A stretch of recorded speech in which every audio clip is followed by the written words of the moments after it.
Thank you very much.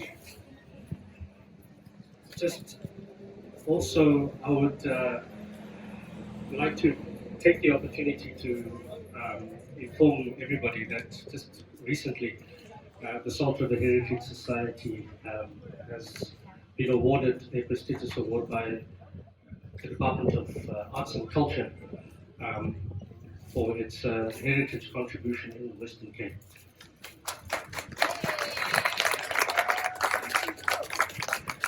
And I think it's only apt that we honor those and say thank you very much to the incredible work and interventions by the Salt River Heritage Society. So to start off, I've been given the rare privilege and honor to say a few words about Gladys Thomas, and with that we'll be also joined with Lee Allen Roodt. He's a co-director of the Independent Theatre Movement of South Africa, classically trained actor, writer, and director.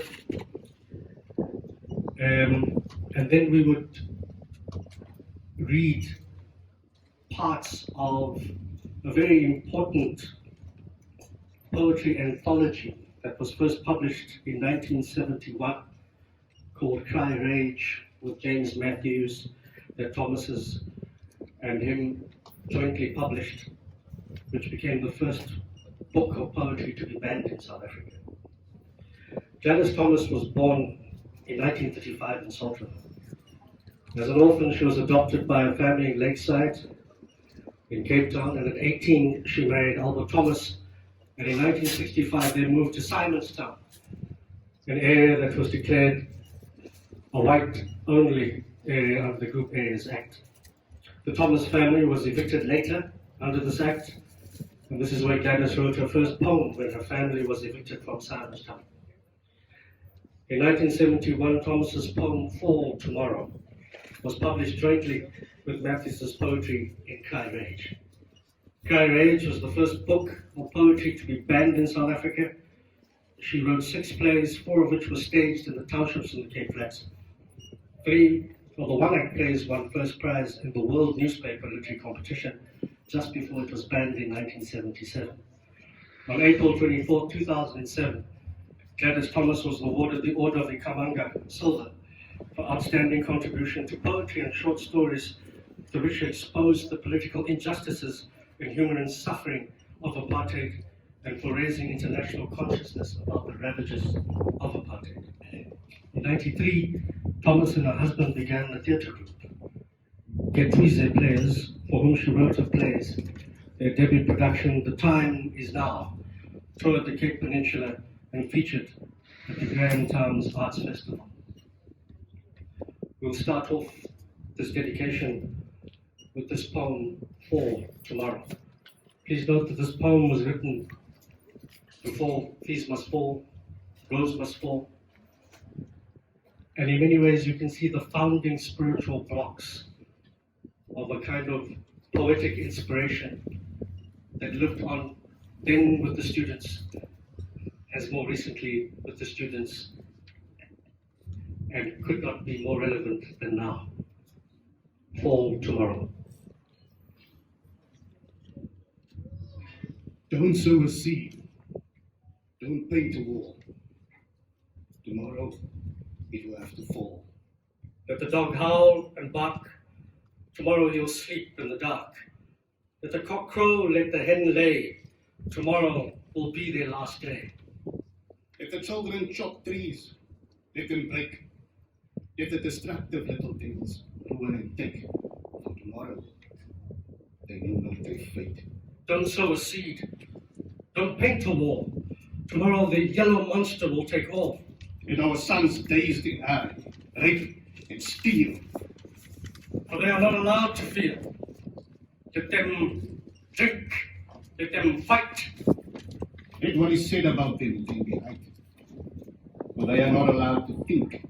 So bark, howl, crow, Chop, break, ruin. steal, drink, fight.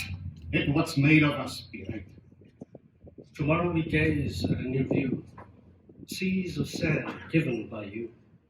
And we say, sow the seed. Paint the wall, be at home in our desert for all. You that remade us, your mold will break. And tomorrow you are going to fall.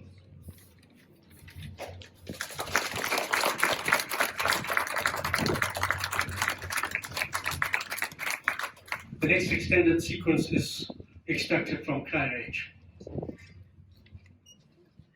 It is said that poets write for beauty, of form, of flowers, and of love. But the words I write are of pain and rage. Courage, live rage, living rage. I am no minstrel who sings songs of joy, mine's a lament.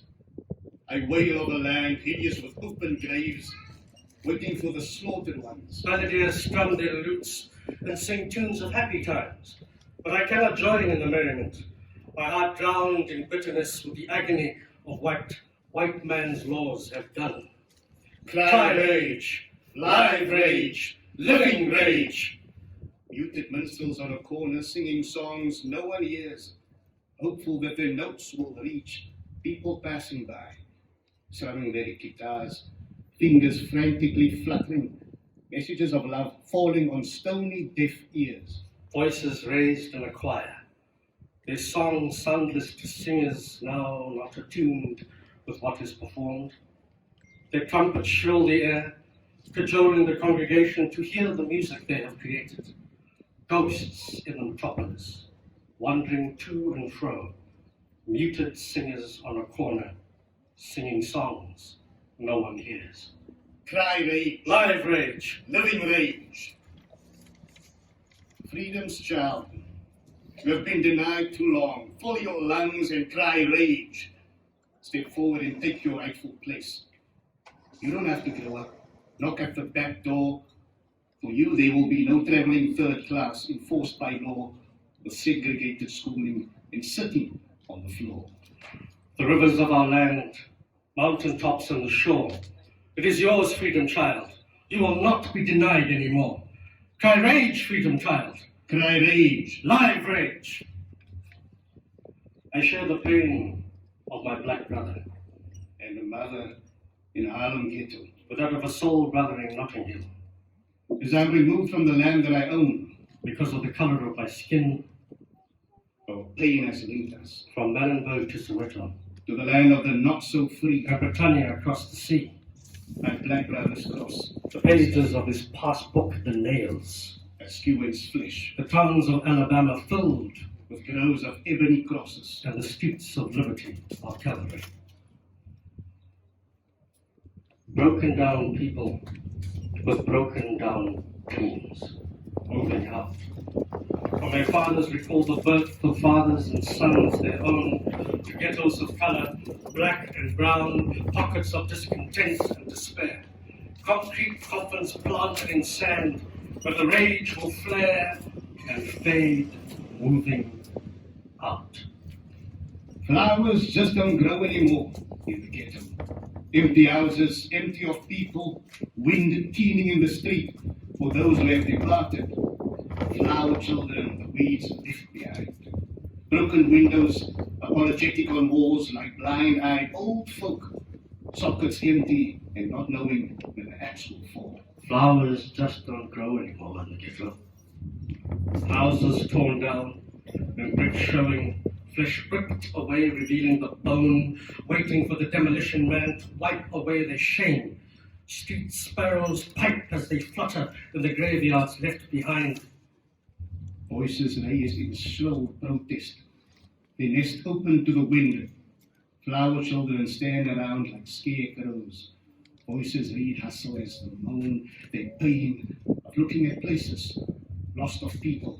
Flowers just don't grow anymore in the ghetto. Houses stand showing gaping wounds. The people they have sheltered are gone. Broken flower pot sits forlornly on a windowsill. The lone flower it holds waves sadly in the wind. The store shorn of goods sports a scabby cat, asleep on its shattered counter. People walk the streets scanning each other's faces for assurance that the district is still alive. A lorry trundles along, tires sagging, second-hand furniture going into exile. Blade sharp as a blade, cut and slash and spill blood, for only blood can appease the blood spilled over 300 years. Our limbs have been torn, our bodies crushed, the soil streaked with gore drained from our broken bodies. Bring out your guns. Be ready for your chance. The land is not graves enough to contain us. Your prisons not cells enough to hold us. You have taught us that you have no reason, so reason not with us when our rage will find you. Blade sharp as a blade to cut and slash and spill blood, for only blood can appease the blood spilled for over 300 years. I thought that I was the only one whispering our rage and pain. There became a clamoring in my ears. There in the darkness of night, other voices. Voices from the sealed tombs of Hungary, Poland, and Moscow underground. Not whispering, but loudly shouting the things I whispered to myself. The room rang loud with their exhortations, assuring me that they would not be still, that we would not be intimidated. By threat of banishment and solitary confinement without trial. Our voices would reach out for the other, making us united in our anger. Our words, the only weapons that we have, will cut to them quick to register our grief. To label my utterings poetry and be a poet will be as self-deluding as the planners of parallel development. I record the anguish of the persecuted, whose words are whimpers of woe, wrung from them by bestial laws. They stand, one chain band, silently asking one of the other, will it never be the fire next time?